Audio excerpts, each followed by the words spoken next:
Well, g'day, curd nerds. G'day, curd nerds. Well, g'day, curd nerds. Well, g'day, curd nerds. Well, g'day, curd nerds. Well, g'day, curd nerds.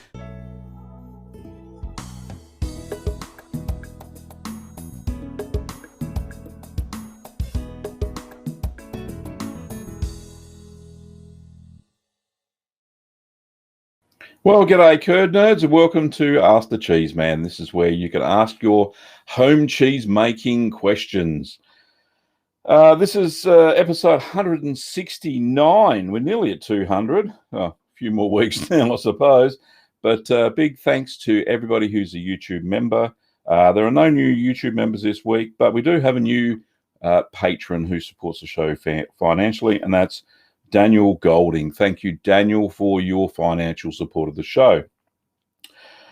We do have a special guest, but I'll get to that in a second. New videos coming up. This weekend, I'll be releasing a video called Bland. It's not the name of a cheese, and it's not the flavor of the cheese. It's actually a fermented whey drink. So that should be very interesting. And the subsequent week, there will be a Colby video, an updated Colby video. That will be very cool, I think, anyway. We've got lots of people in the chat today. What have we got? 64 so far. Thank you, everybody who's there. We will be getting to questions at about 20 past the hour. But right now, I'm going to introduce my guest. My guest today is Doctor Quesero TV. That's his YouTube channel name. And his real name is Dietrich Truchsess. I'll get it right in a second. He's smiling in the thing. But what I'll do, I'll bring him in now and say g'day. G'day, how are you, Dietrich? Good day, Gavin. How are you? I know that my name is not very easy to pronounce. I know that, but I'm used to it. Don't worry about it. Not for Australians anyway, mate. Sorry. Yeah, I'm German ascendant. So. Very good. And you're originally from Maracaibo in Venezuela, yeah? Yeah, I was born in Venezuela, and I immigrated to New Zealand 8 years ago, and the 3rd of February of 2013. So I've been here for a while. Oh, fantastic. I'm already a Kiwi. You're already a Kiwi. So naturalized too now? Beg pardon? You're naturalized? As in you are yep. Oh, okay. So you're New Zealander. Crazy. So you got German ancestry, and you speak Spanish fluently, obviously. That's my first language. My mother tongue. So your target audience on YouTube is mainly Spanish speaking, yeah? Yeah. Well, I've called myself the cheese doctor, Doctor Quesero. Yeah. And I focus on teaching all South American cheeses. I started with the Venezuelan ones and the Colombians, but now I am expanding to all the South American cheeses. As a matter of fact, I wrote a book called Handmade Venezuelan and Colombian Cheeses, which is in my website. Oh, very nice. Is that in English or Spanish or both? It's in both. It's in both. It's in Spanish and in English. My website is drquesero.com. Might have to get a copy, mate, and start making some cheeses. Because I do get a lot of people from South America do ask me about South American cheeses, and I just can't find any recipes in English, so it's so hard. Well, in my book, there is a lot of recipes. We have all the Venezuelan ones and all the Colombian ones, and also cheeses from the world, Parmesan, Monsters, and all, and pecorino. Manchego and all these cheeses, but you know how to make these cheeses anyway. Yeah. So how did you get into cheese making? Well, this is a very funny story, because when I emigrated to New Zealand looking for a better future, the first thing that I missed was my cheeses from Venezuela. And I didn't know how to make cheese. I'm a civil engineer. I'm a project manager. So I didn't know how to make cheese. So I went to a store and I saw a cheese kit. And I said, okay, I'm going to make cheese. I don't know how to make cheese. Yeah. So I started watching videos in Spanish, how to make Venezuelan cheeses. And then I realized that these videos, they always hide an ingredient all the time. They always hide an ingredient. Hide one, yeah. and I tried to make the cheese, and well, I couldn't make it, but I saw more than 60 videos. Yeah. And then I made my first cheese. When I made my first cheese, it was beautiful, fantastic. We have cheese with a lot of holes, and I bought raw milk here in New Zealand and made the cheese, and I posted in Facebook, very proud, and I received messages from all the planet around the world. Hey, give me the recipe, teach me how to make cheese. And I said, well, sell me cheese, send me cheese to America. And I said, okay, I can't sell cheese, but I can teach how to make cheese. So I started to study. I studied in the New Zealand Cheese School, and I wrote a book. Very cool. So how long was the course that you went on at the New Zealand Cheese School? About 2 years. 3 years. Goodness me. Yeah. So you graduated as a cheese master, yeah? Well, I haven't taken my exam yet. Right. I saw all I took all the models. Yeah. Okay. And what I have left is my exam. That's it. Oh, fantastic. Yeah. Well, it's one up on me, mate. I've just got cheese making experience, I suppose. So, but yeah, it does me well anyway. As a matter of fact, I have to take the exam. I'm getting lazy to take it because I've done so many things.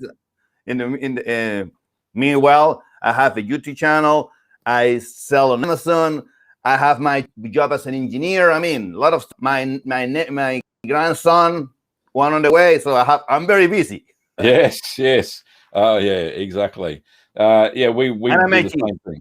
Yeah, make cheese. That's right. You've got to fit the time in to make the cheese. That's for sure. Yeah, true.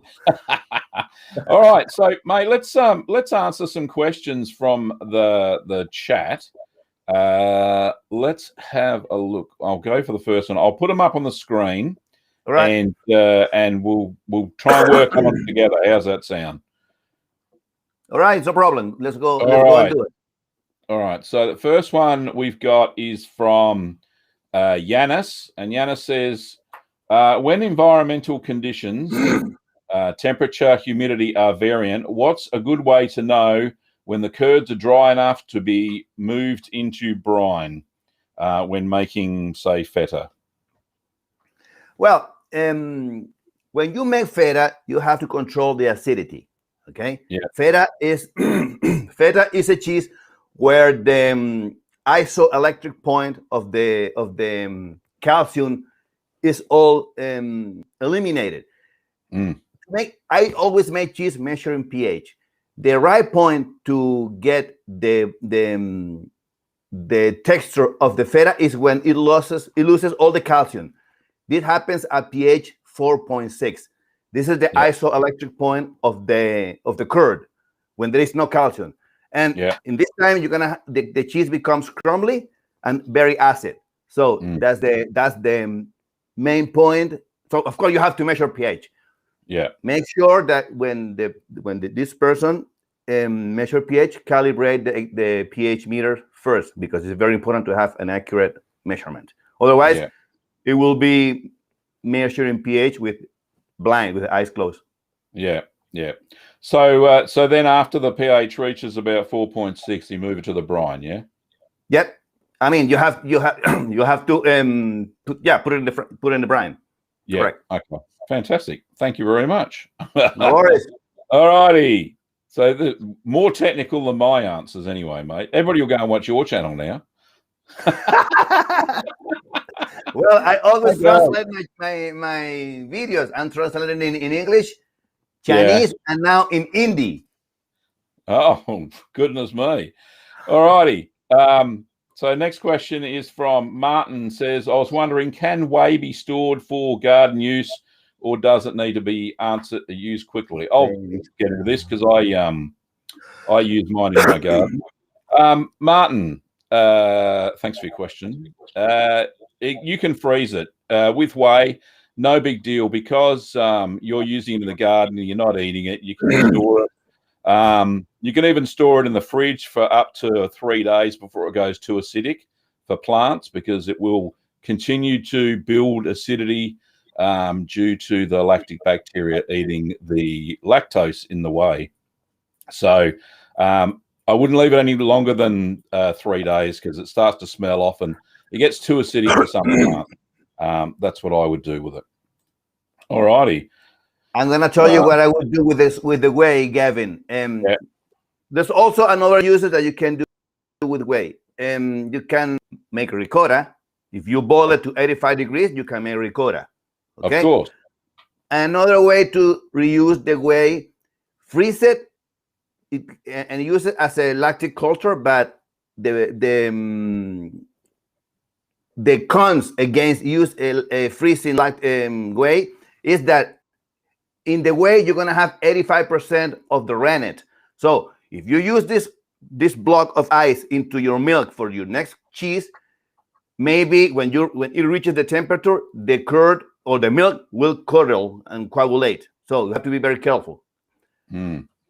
What I tell to my audience is don't use whey. Use lactic cultures because the process starts from the beginning. Yeah. You have to awaken the bacteria, and then the process starts from zero. Using whey, you already have acidity, as you said, and you can have problems in the future for the future cheese. Yeah, exactly. Of course, and your product is not gonna be standard. You have to have a standard product if you're gonna sell cheese. If you're gonna have it just for home consumption, it's all right. Use the whey. For commercial use, start with lactic culture. Yeah, for sure. Okay, thanks for that one. And the next question is a super chat, and thank you so much for the $5 super chat, AA. I said, dear Curd Commander, I just opened my 3-month cheddar and notice it's a bit undersalted. Is rebrining a cheese frowned upon? Dietrich, I'll hand this one over to you. I've got an answer for it, but oops, I'll put it back up there again. Sorry.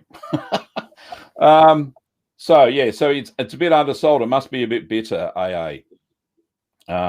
My take on it would be now it's mature, you wouldn't resalt it. There's nothing you can do about it, basically. Dietrich, what do you think? Yeah, I agree with you. And this bitter flavor might be also that you have a lot of rennet, too much rennet, and when you have too much rennet into the milk, you'll get a bitter flavor. So. Yeah, also could be as well the proteolysis of the cheese. We have bitter enzymes or enzymes that produce bitterness. Yeah. But in the aging process, this bitterness might disappear. Yeah. So he could you could age the cheese longer. So wax or vac pack it again and leave it for another 3 months. Yeah. Could be a way of getting rid of that. If you think it's undersalted and it's not bitter now, then there's no problem. I just eat it. Or you could process the cheese using sodium citrate and make like an American style melting cheese, and that'd be acceptable. And just add more salt during the processing stage. So that would be acceptable. I would do that. So don't throw it away. Whatever you do, there's things you can do to it. Okay. So there's a good question here from Asma. So I will pass this one over to you because I don't regularly check pH on my cheeses unless they're pasta filata style cheeses. So to get the right pH to be able to stretch it.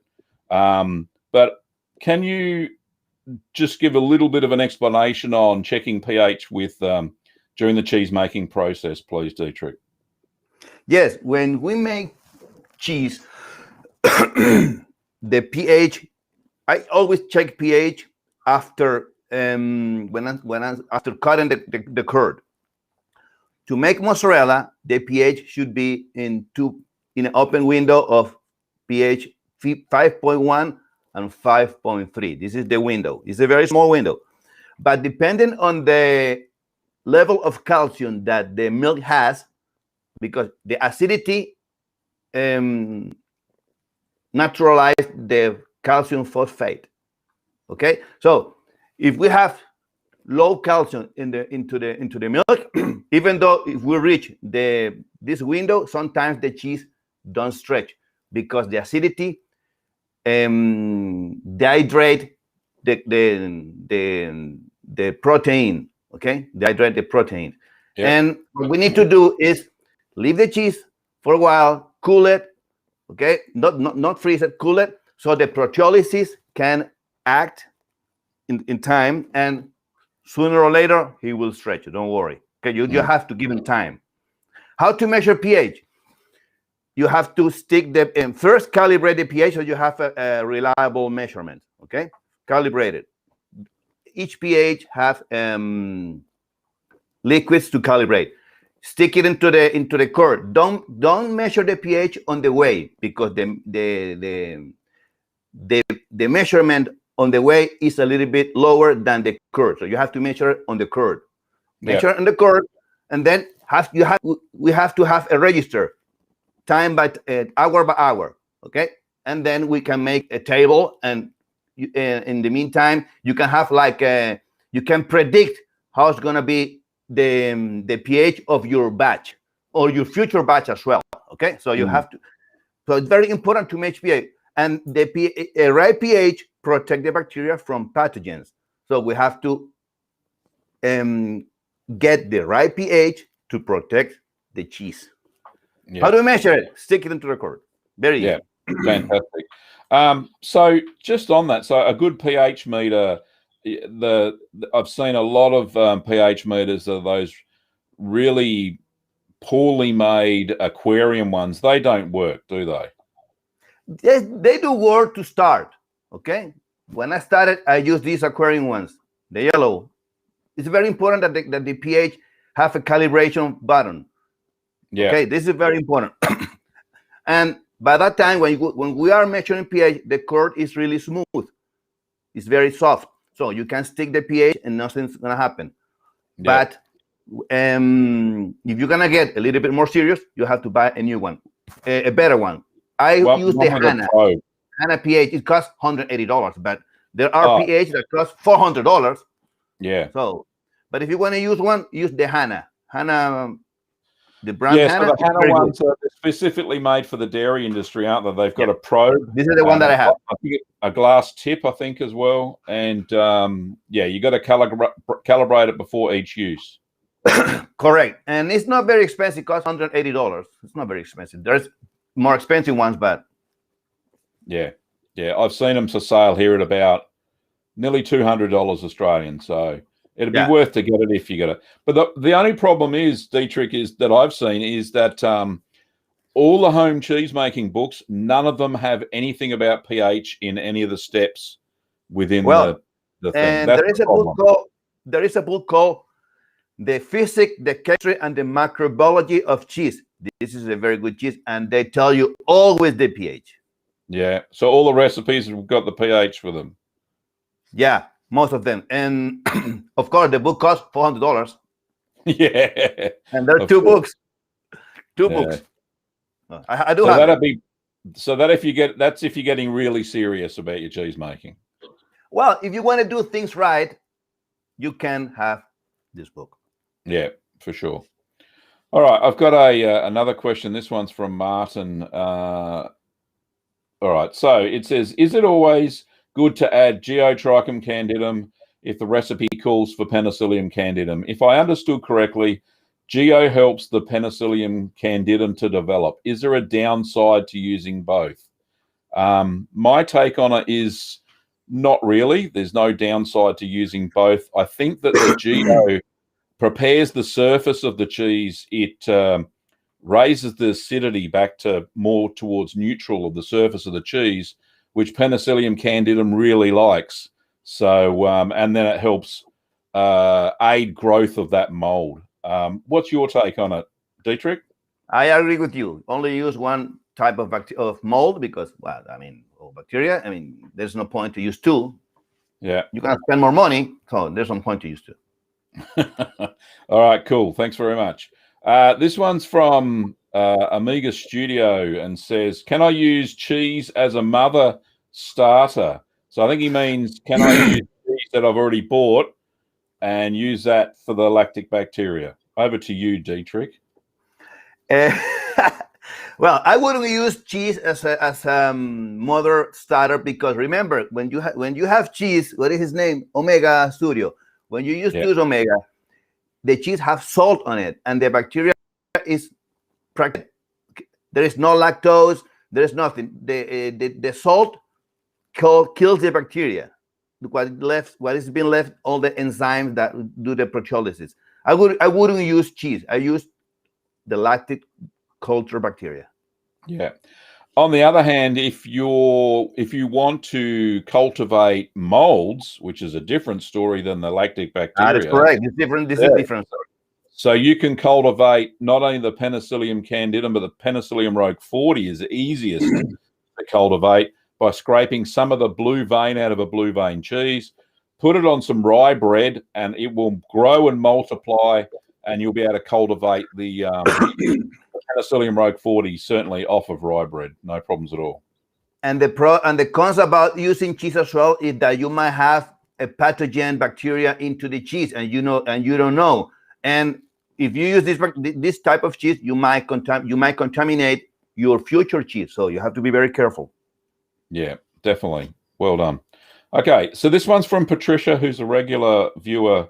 It says, question for the doctor. It says, is pH pretty consistent amongst hard cheeses, or is there a different ideal pH for each hard cheese type? It depends on the cheese. Each cheese, when we measure pH, we measure pH way off. Okay, this is very important. And we measure pH the next day. This is what we do all the time. Depending of the cheese that you make, you have to reach the pH target way off sooner or later. And what I mean by that is, sometimes, to put an example, to make queso fresco, you have to weigh off at 6.1. Okay, but to make Parmesan, you have to I don't remember the recipe of the Parmesan, but you have to reach the pH target to weigh off 5 point something. I don't know the recipe, but it's a lower pH. To make cheddar, you have to reach 5.3 to make cheddar. So when you say way off, does that mean that's when you discard the whey? So you're draining when you discard the whey, correct? When you discard the whey, yeah. Right. So, cool. And there is relationship between the texture of the curd and the pH, because sometimes you read the pH, but you don't have the texture yet. You haven't reached the texture yet. So you have to leave in this way. When this happens, if you get the pH, if you read the pH but you don't have the texture, you have to take whey out, put water to slower the process, the acidity. So like when you're making a washed curd cheese. That is correct. Sometimes if you're about to reach the pH and you haven't gotten the texture, you have to slower the acidity, the acidification. So the way to do it is to put water, take water out, put fresh water to slower the acidity rate of the vat. Correct? So to give time to reach the whey. But sometimes you already have the texture, but you don't have the acidity, the pH target. So in this case, what we need to do is don't shake the curd anymore. Let it rest to give time to reach the acidity. Okay. Fantastic. Great advice. Thank you very much, Dietrich. There's another question. This one's from Zimmerman. Great name. Gavin, in your cheese recipes, often specify a culture to be used such as mesophilic, but does it make a lot of difference which specific breed of mesophilic is used? Usually when I say mesophilic culture, there are two standard bacterias in a basic mesophilic, and that's Lactobacillus lactis subspecies lactis and Lactobacillus lactis subspecies cremoris. So that's the basic mesophilic starter. So when I say mesophilic in all the recipes, you're looking for those two strains of lactic bacteria. When I say things like aromatic mesophilic, it's usually a standard like Flora Danica, which has two extra starter bacterias in there as well. One that is a diacetyl and the other one's gas producing. They produce a more buttery feel to the cheese. So, yeah. So when I say mesophilic, you're looking for those two particular strains. You got any advice there, Dietrich? Well, yeah, both Flora Danica and the Lactobacillus lactis and cremoris, both are mesophilic ones. So is the cheesemaker decision to choose what type you're going to use. Yeah, anyway, sure. We have it, and there are standardized recipes. When the recipes advise use this type of bacteria or the other type of bacteria. For example, I make a queso fresco with Flora Danica, which is would give you a very good flavor, and it produces a little bit of holes. So I use Flora Danica for that. I can use also Lactobacillus lactis, which is a mesophilic one as well. It depends. Yeah, it depends on the cheesemaker, but the basic naming nomenclature is just that. It's just basic. The recipes that I use are for beginners. They're not for advanced cheesemakers. If you want that, then purchase some of the books that Dietrich mentioned, and you get serious about it. Go and do a proper cheesemaking course. So, but yeah. Anyway. Great answer. Thanks, mate. Anytime. All righty. Let's get on to the next one. So this question's from Manel, and Manel's a long-time viewer as well. If I forget to put the calcium chloride, but I get a good curd, do you think I use good milk? Yes. The answer is yes. You've either used very good milk, as in hasn't been denatured, hasn't been heat treated. It's probably raw milk anyway. So rarely do you need calcium chloride unless you're using goat's milk, which I tend to add a little bit of calcium chloride for goat's milk because even if it's raw, because it really doesn't set a very good curd. The curd's really fine, so you just got to watch that. But if you're using cow's milk and you forgot to use calcium chloride and got a good set, then go for it. Keep making your cheese, I reckon. Yeah, I agree with you. All righty. So here's a good question. I get this quite often, and really, so this is from Omega Studio again. Any substitute to sodium chloride, normal table salt, in grating hard cheese making? What's this? Potassium chloride, bitter bloke, maybe, hypertension pay. Right, so they're trying to ask, can you use either less or no salt and use a salt substitute in cheese making? Well, why do we have to invent the wheel? That's true. Calcium, and we have to use sodium chloride, which is normal salt. Of course, try to use a salt that doesn't have iodine. So, yeah, definitely. I always use sea salt. So what do we have to invent the wheel? I use potassium chloride. Yeah. Yeah. So a lot of people with high blood pressure can't eat salt. Well, they have to limit their salt diet. And a lot of home cheesemakers ask me, can I use potassium chloride instead? And my standard answer is no, because it doesn't have the same properties as sodium chloride. And salt, its purpose in cheese making is there's quite a few purposes. So the first one is flavor, obviously. The second one is it limits the lactic bacteria, it kills it off during the maturation of the cheese. So that's another fantastic function of salt, and it also reduces bitterness in cheese if you don't add the correct amount. If you add too little salt to your cheese, it's too bitter. If you add too much, obviously it's too salty and it tastes horrible. But yeah, it's a balance. But yeah, you can't use potassium chloride in cheese. If you do find cheese that is low salt, usually it's a processed cheese. Then they've done something to it other than a normal cheese maturation. It'll be a whole bunch of other ingredients that aren't really cheese. So unfortunately, that's probably the only way to go. And cheesemakers to mask the bitterness of and off flavors of the cheese, they put more salt than usual to cover that mistakes when they make cheese. And in cheese competitions, the judges know about that. So too much salt. Yeah, I bet. Yeah, too much salt. So they use it to level the cheese, but the judges know that. All right, I got another question here. This one is from Mike, and Mike says, I have a question. I've tried to make brie twice now, and it just sticks and crumbles and won't flip. Any advice? Either my advice would be it's probably too thin. I made some brie once. We're talking about the 20 centimeter wheels, I think. So maybe as well the level of acidity that was reached in the brie was too low, and the cheese reaches the isoelectric point and lost all the calcium, so there is no proteolysis. Yeah, so it's too crumbly. Yeah.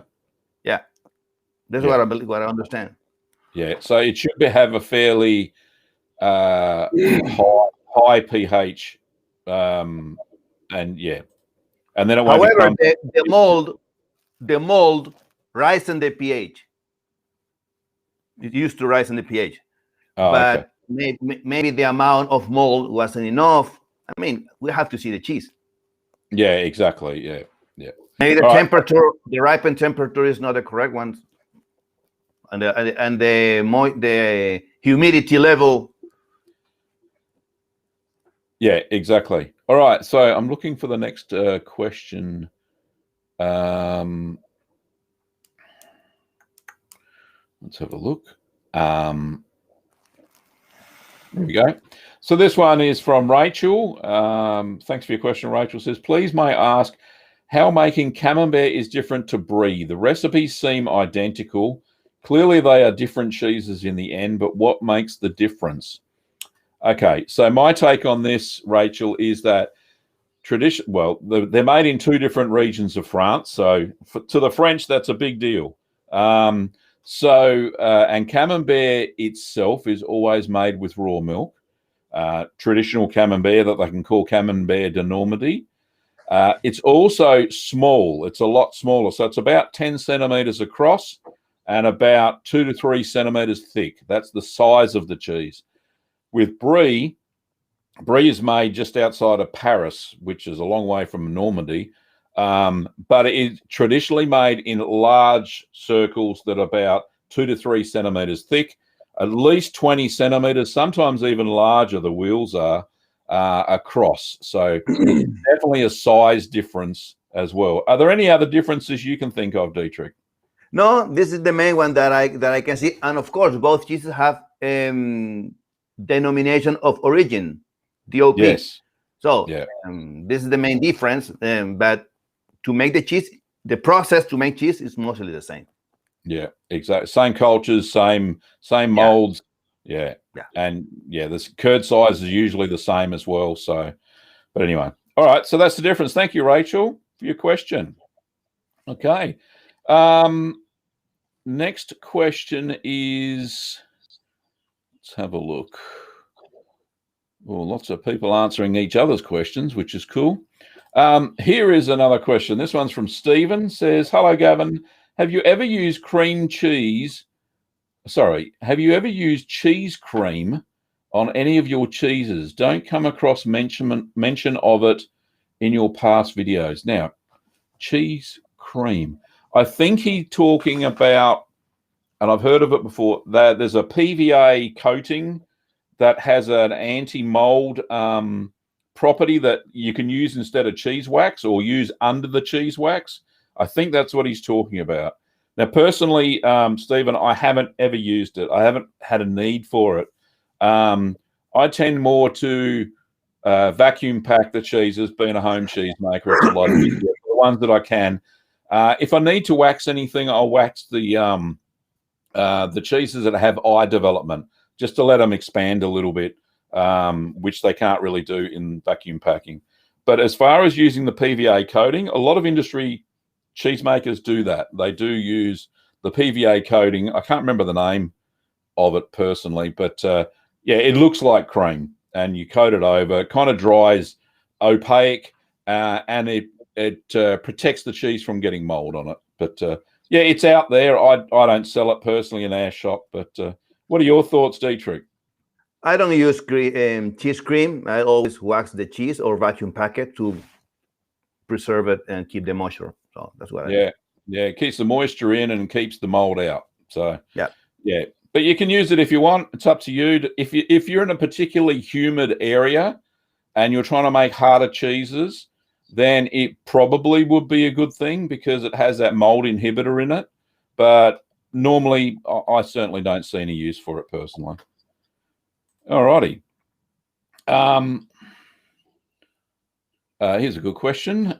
This one says, this is from Floravola. Great name. Okay. Would making cheese with a yogurt machine be the same process or would be different? It's basically an incubator. So I think the question is, using a yogurt machine, is it kind of cheating? I don't think so. I think those we sell two brands of yogurt devices. So there's a plug-in electric one, which you're right, it's basically an incubator, and it sits between, I think it's 35 and 40 degrees Celsius for however long you've got the container of yogurt in there.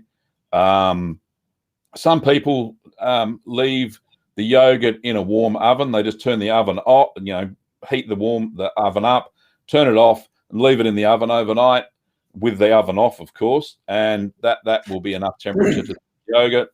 I also use a thermos. So there's a thermos version of a yogurt maker, and you don't need any electricity, and that works perfectly. That's what I make skyr and all the yogurt that I make in that. Any extra thoughts, Dietrich?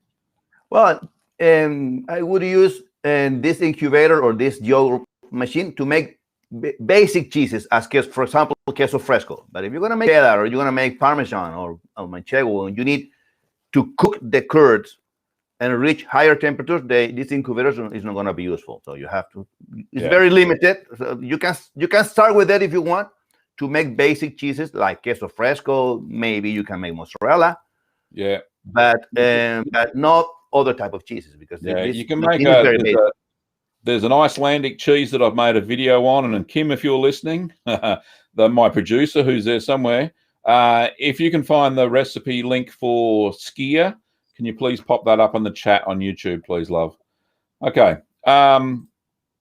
Right. So the next one is, let's have a look.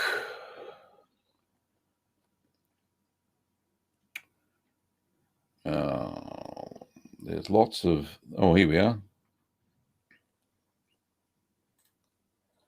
Okay. California Jones says, I make my cheese using a sous vide supreme.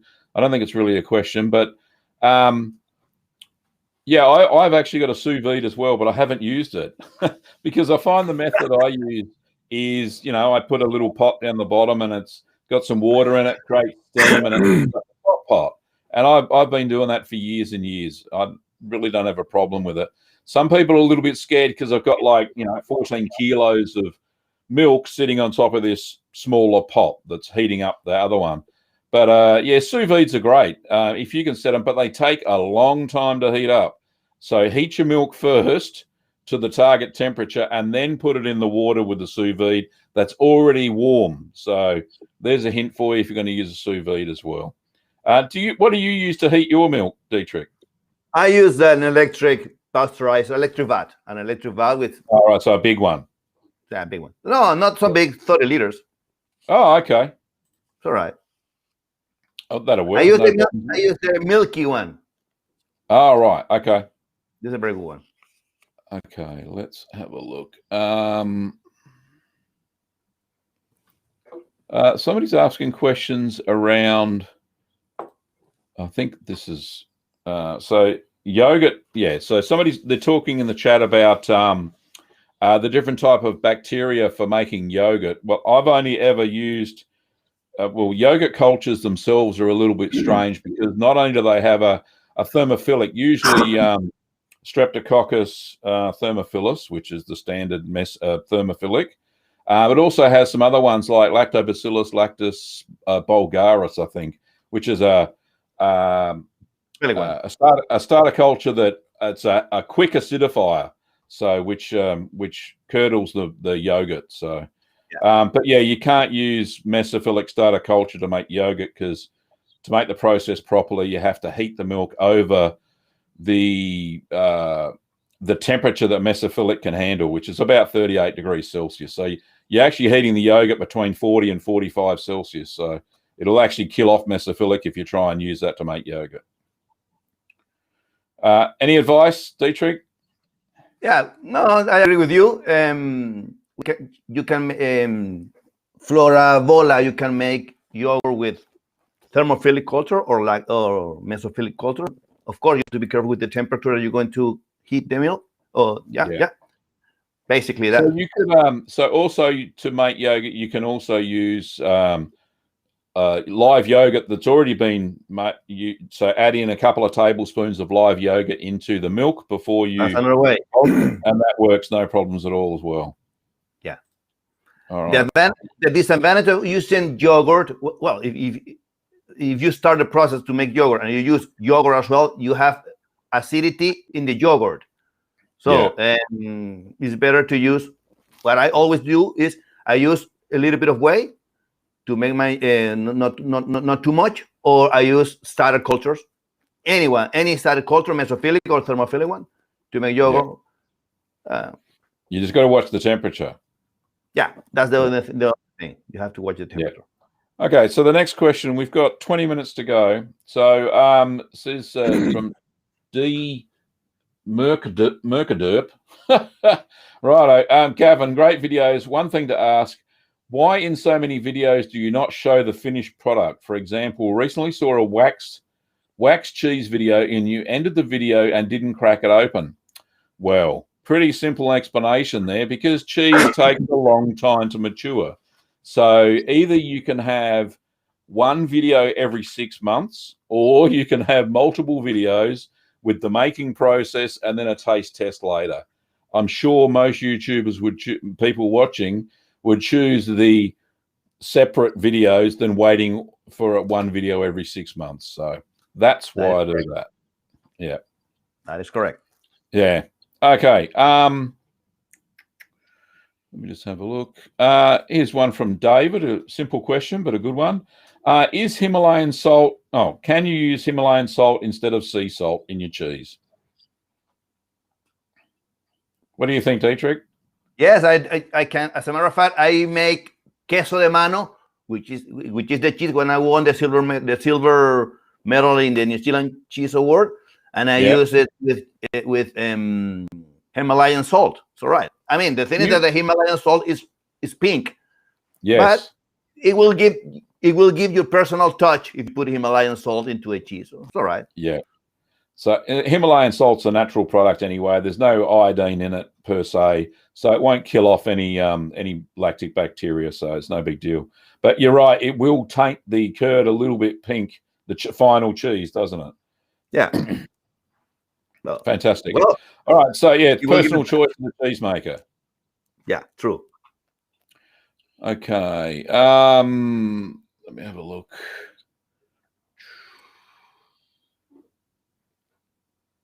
A lot of questions today. We have a lot of people. Hey, oh man, I'm just trying to find one because there's a lot of little ones, but yeah, all right, we'll go for this one. This one's a big one. James says, "Hi Gavin, I made parmesan by your video. After a week, it was completely coated in blue mold. I also have the buttermilk blue in the cheese cave. Do you think this is related? I tried removing the blue mold from the parmesan, but it seems to be coated in blue." Okay, yes, that will happen. If you've got if you've got them out of ripening container, if they're just sitting on a shelf somewhere in the cheese fridge, you are going to get cross-contamination till the cows come home. Penicillium roqueforti loves to jump onto other cheeses. It loves everywhere. It loves the walls of your cheese fridge. It just hides everywhere. And it is a virulent strain of mold that will infect everything if you don't keep it under control. So that is why when I'm ripening cheeses, either for a natural rind or mold ripened cheeses, I will put them in a ripening box. And you would have seen that red ripening box in most of my videos. It's just a container that's got a mat in the bottom. And it not only keeps the humidity quite high for each of the cheeses, it stops cross-contamination. So have you had any real issues with your cheese cave and contamination, Dietrich? Well, I don't ripen cheeses that much because I always make fresh cheeses, but I have had this type of problems as well. What I just rub it with a little bit of brine and keep an eye on the cheese all the time and try to keep it dry, as much as I can. And yeah, the best way to do it. As a matter of fact, I saw your video with the cheese box, the maturation box. Yeah, and I'm planning to buy one for me because I'm gonna make aged cheeses as well. I'm gonna start making them. So I will. But this is the way to do it. I mean, put it in the maturation box. Yeah, definitely. And sometimes it depends on how bad the mold is on your Parmesan. To that brine solution, I sometimes add just a teaspoon of white vinegar, and that acidifies the surface, and the mold doesn't really like that very much. So, but yeah, washing it with brine is about all you can do to get rid of any of the blue mold on the Parmesan. So it's not too much you can do about that, James. And it's just very stop the important contamination. And it's very important to monitor the relative humidity level. So you have to, if you're gonna age your cheese, and you need to have, for example, 80% humidity. Yeah. You can put just a cup of water into the fridge, and you can have more or less this type of humidity level. If you need 90%, you can put a plate with water. Yeah. This is the rough way to how to control the humidity. Yeah, but I tend to keep the cheese fridge fairly neutral and use the humidity within the box itself if I'm going to mature cheese, different types of cheese within the cheese cave. So that's the best way to do it. All right, so we've got another super chat. I've got a couple here. I've missed one. I'm sorry. This one's from Martin. Martin, thank you so much for your £4 super chat. It says, hi, Gavin and Kim. Thanks for all the great information and cheesy content. Really appreciate the curd nerdery you sent my way. Say hi to Hamish. Yeah, Hamish may make an appearance at the end of the show. That's my little dog, Dietrich. Hamish is a cheese dog. Yeah. Anyway, yeah. Thank you so much, Martin. I appreciate it, mate. And we got another super chat there right at the bottom. This one from Stephen, and Stephen says, "Thanks, thank you so much for your $7 Canadian. Thanks for your answer, Gavin, and keep up the great work. All the best to you and your family." Thanks very much, Stephen. Appreciate it, mate. Okay, getting back to some more questions. We've got a little bit more time. Yep. So I think they're talking about sous vide. So sous vide is immersion heater. This is from Patricia, who's always full of great advice. Sous vide is immersion heater to warm the water around the pot. Indeed, never put your sous vide, if you're going to use one, into the milk. It will burn the milk instantly. Use it to heat a water bath and put your pot of milk into the water bath, and that way you can control the temperature fairly well. So good advice. Okay. So let's have a look. Looking for another question.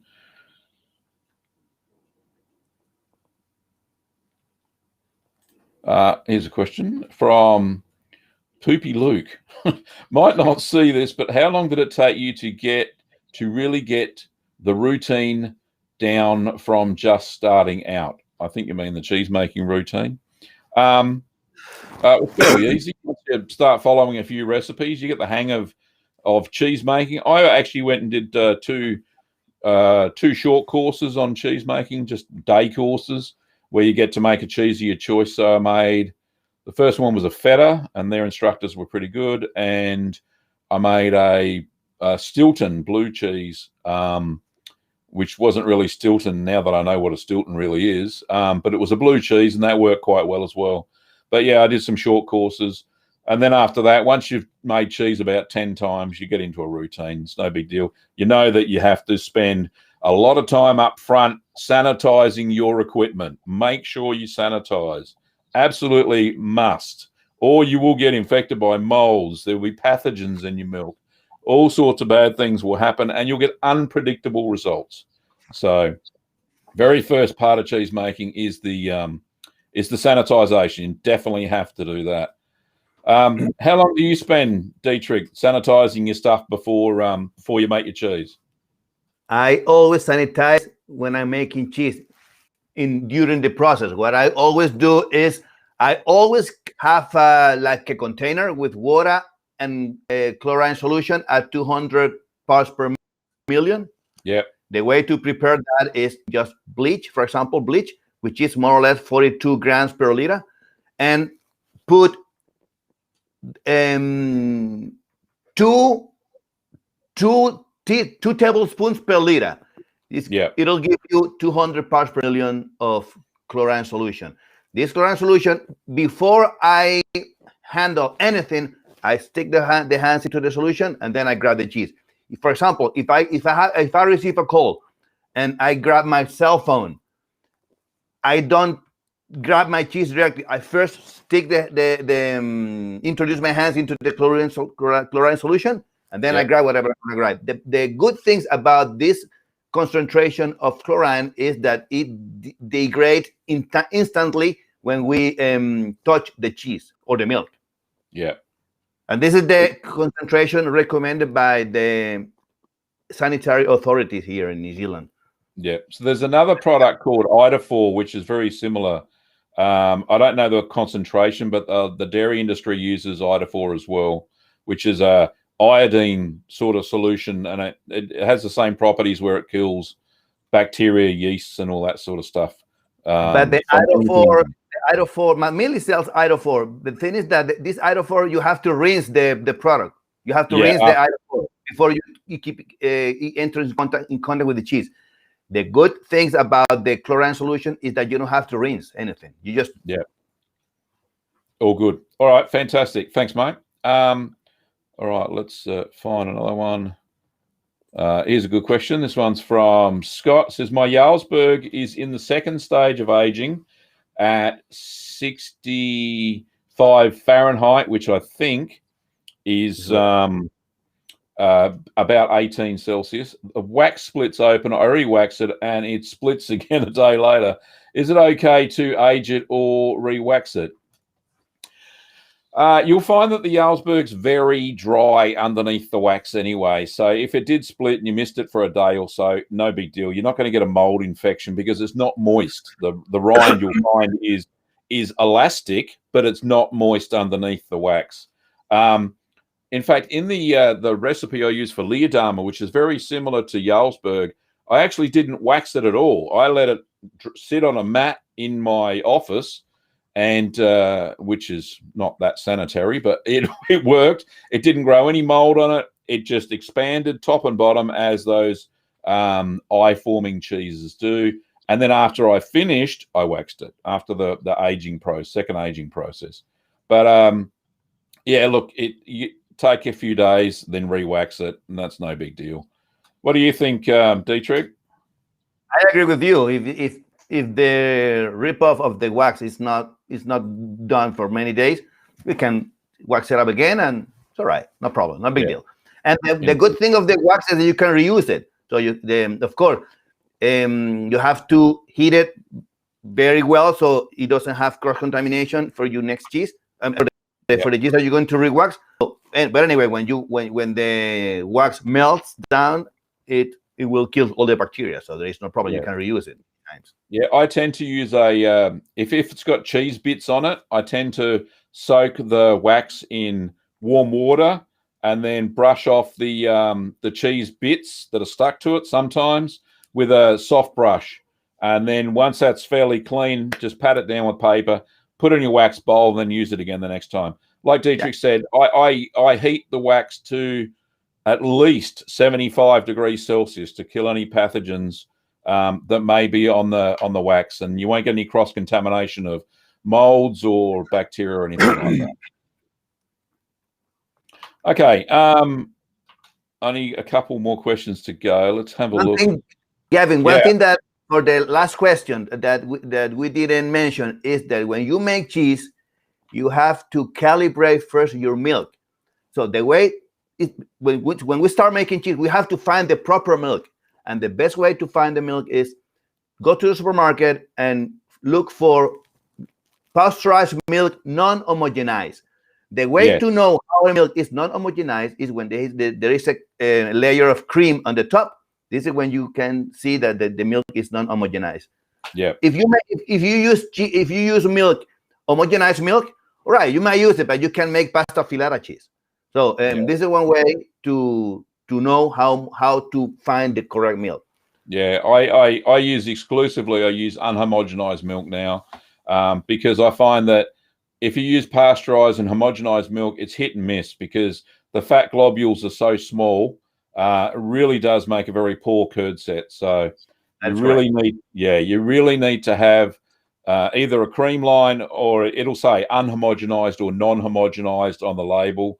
Whatever you do, don't even try to make cheese out of milk that has been ultra pasteurized. It's useless. It might as well be just white water. So don't use ultra pasteurized milk for cheese making. It won't work. Or UHT, so ultra high temperature milk is no good for cheese making whatsoever. So anyway, cool. So next question. This is just the last super chat that we had. Thank you, Jim. Appreciate the $5 US. Says Gavin, don't know why I always fail to catch the start, but I will watch the replay and catch what I missed. Thank you, Jim, for your super chat. Appreciate it, mate. Okay, how many minutes we got? 4 minutes to go. Here we go.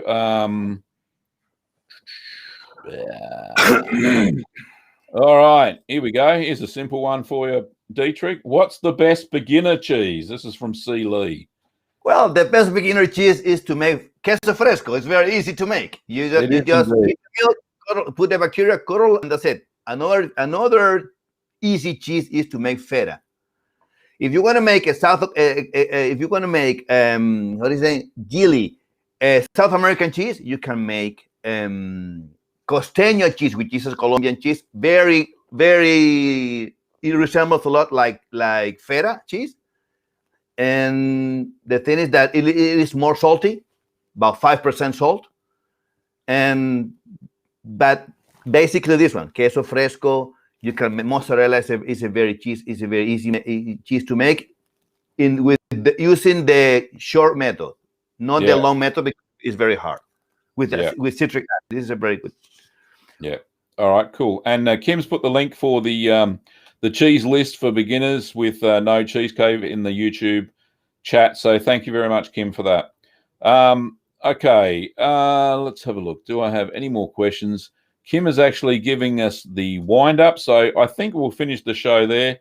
Thank you, Dietrich. I really appreciate your presence on the show. Thank you for being my guest today and helping answer some of the questions. It's always good to have somebody who's got a little bit of knowledge that maybe I don't, and some of the viewers haven't as well. So it's fantastic. And just to let everybody know, I will be appearing on Dietrich's show next week. He's got a live stream as well. And somehow he's getting somebody to do the translations into Spanish from whatever I say. So this will be interesting. I'm really looking forward to going on there. I think what day and time is it, Dietrich? It's going to be next Saturday. Today's Sunday here in New Zealand. Yeah. And it's going to be next Saturday at 9 p.m. New Zealand time.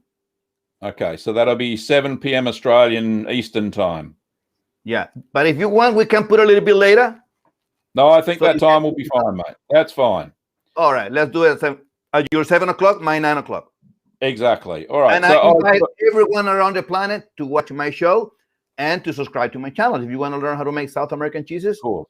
Now it will be, yeah. So that live stream will be in Spanish mainly, yeah. Yeah, but yeah, they're mainly in Spanish. My live shows are in Spanish, yeah, mostly. No, but there'll be it's going to be instant translation or something, isn't there? I will try to do that. I already spoke with the translator. I'm going to make the test today, so I'll tell you about it.